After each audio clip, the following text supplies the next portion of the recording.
வந்துட்டியா? வரமாட்டேன்னு நினைச்சேன். நான் வராம கரகத்தை தூக்கிடுவீங்களா இல்ல? நிப்பாட்டு அப்படியே ஆரம்பிச்சிருவேன். ஆல்ரெடி பல மாசம் கழிச்சு தான் இந்த பக்கம் வந்திருக்கோம். இதுக்கு மேல போனா எல்லாரும் ஜோலியை பார்க்க போயிருவாங்க. வா ஆரம்பிப்போம். அப்புறம் என்ன 18 பட்டி வந்தாச்சுல, ஆரம்பிச்சிட்டுருவோம். அதெல்லாம் விடு. நான் இப்ப வாழ்றது 2வது வாழ்க்கை, உனக்கு தெரியுமா? என்னடி சொல்ற? நீ என்ன சொல்ற? நீ நினைக்கிற மாதிரிலாம் இல்ல. நான் ஒரு இடத்துல தொலைஞ்சு போய் மறுபடியும் கிடைச்சு வாழ்ந்துட்டு இருக்கேன். நீ எப்பவுமே அப்படித்தானடி, பிசிக்கலி பிரசன்ட் மென்டலி ஆப்சென்ட். கொஞ்சம் கேப் விட்டா போதும், அப்படியே வந்து பீட்டு விட ஆரம்பிச்சிருவேன் நீ. சரி சொல்றது கேளு. நாங்கள் எல்லாரும் குடும்பத்தோட இருக்க பழனிக்கு போயிருந்தோம். நாங்கள் 4 பேர், நான், எங்கள் அம்மா, அப்பா, அண்ணன் 4 பேரும் பழனிக்கு போயிருந்தோம். சரி போய் சாமியை கும்பிட்டுட்டு வருவோமே அப்படி சொல்லிட்டு. ஏன்னா அங்கே நிறைய கடையெல்லாம் இருக்கும், ஏதாவது வாங்கலாம் அப்படின்னு நான் பிளான் பண்ணி வச்சிருந்தேன். ஆனால் அங்கே நடந்தது வேற ஒன்று, அது வேற விஷயம். என்னென்னா நாங்கள் அப்படி நடந்து போயிட்டே இருக்கோம். நான் வந்து எங்கள் அப்பா கையை தான் மோஸ்ட்லி பிடிச்சிட்டு போவேன். எங்கே போனாலும் எங்கள் அப்பாவும் நானும் போவோம், எங்கள் அம்மாவும் எங்கள் அண்ணனும் வருவாங்க, வராமல் போவாங்க. அதை விடு, நாங்கள் 2 பேரும் நடந்து போயிட்டுருப்போம். எங்கள் அப்பா கையை தான் பிடிச்சிட்டு போகிறேன். அன்னைக்கும் அதே மாதிரி நல்லா ஞாபகம் இருக்குது. திடீர்னு பார்த்தா அது எங்கள் அப்பா கை மாதிரியே ஃபீல் ஆகலை. ஏன்னா எங்கள் அப்பா கை குட்டியாக க்யூட்டாக நல்லா இருக்கும். அவர் ஏதோ பெருசாக இருந்தது, பெரிய பெரிய விரல், ஒரு மாதிரி ஹார்டாக இருந்தது. ஏன்னு தெரில.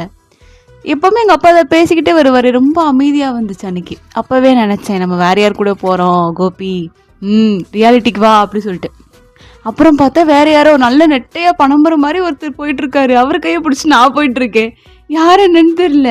நல்லா ஆரஞ்சு கலர் சொக்கால, ஆரஞ்சு கலர் சட்டை, ஆரஞ்சு கலர் வேஷ்டி, ஆரஞ்சு கலர் துண்டு வேற. மூஞ்சி மட்டும்தான் கலரா இல்லை, அப்படி இருந்தது. அவர் கூட நான் பாட்டுக்கு போயிட்டு இருக்கேன். அவரே நிறுத்திட்டு போறாரு. பிள்ளை பிடிக்க வந்திருப்பாருன்னு நினைக்கிறேன். ஒன்னையெல்லாம் முடிச்சுட்டு போய் ஒரு பிரோதனம் இல்லையா அவங்களுக்கு? என்கிட்ட என்னென்ன இருக்கு தெரியுமா? I have many organs.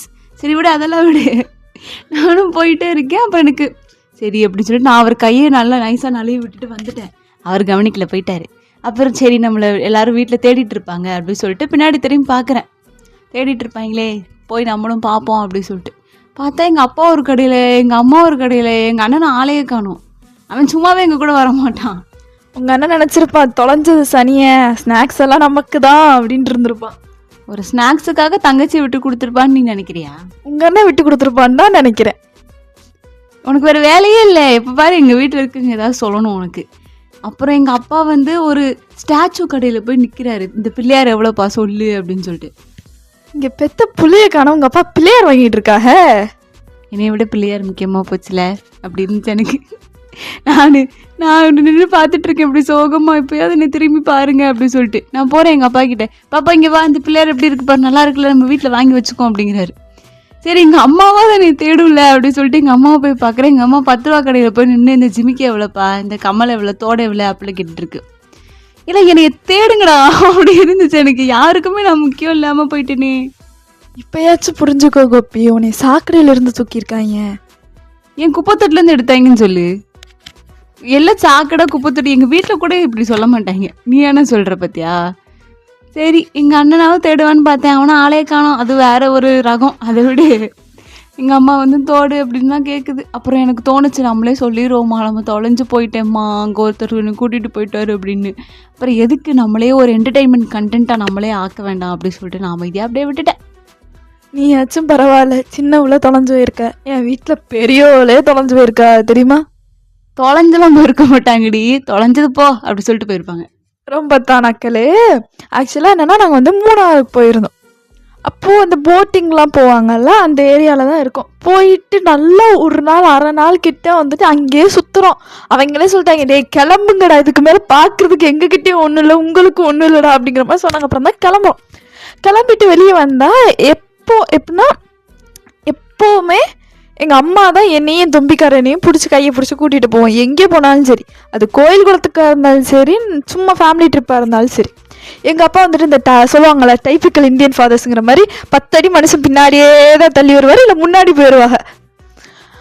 எப்படின்னா எனக்கும் இவர்களுக்கும் சம்பந்தம் இல்லை, நான் தனி மனிதன் அப்படிங்கிற மாதிரி தான் எங்கள் அப்பா வருவாங்க. சரியா?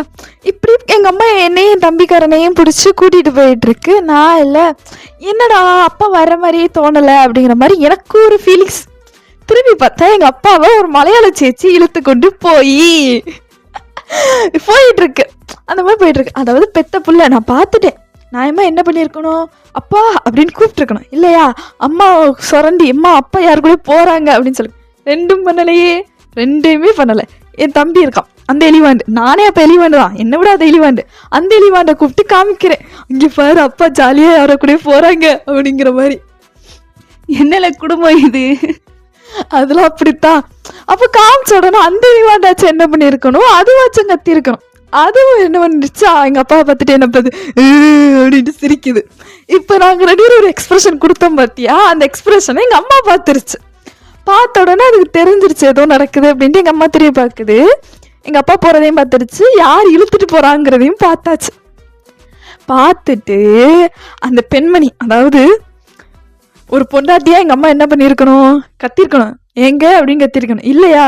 அந்த அம்மா அந்த கேரள சேச்சி முடிவை பிடிச்சி என் புருஷனை எவன் கூட நீ இழுத்துட்டு போற அப்படிங்கிற மாதிரி சண்டை போட்டிருக்கணும். ரெண்டுமே பண்ணல. அவர் வருவாரு, அவர் கிடக்குறாரு, நீ வாங்க அப்படிங்கிற மாதிரி எங்கள் அம்மா இழுத்துட்டு போகுது.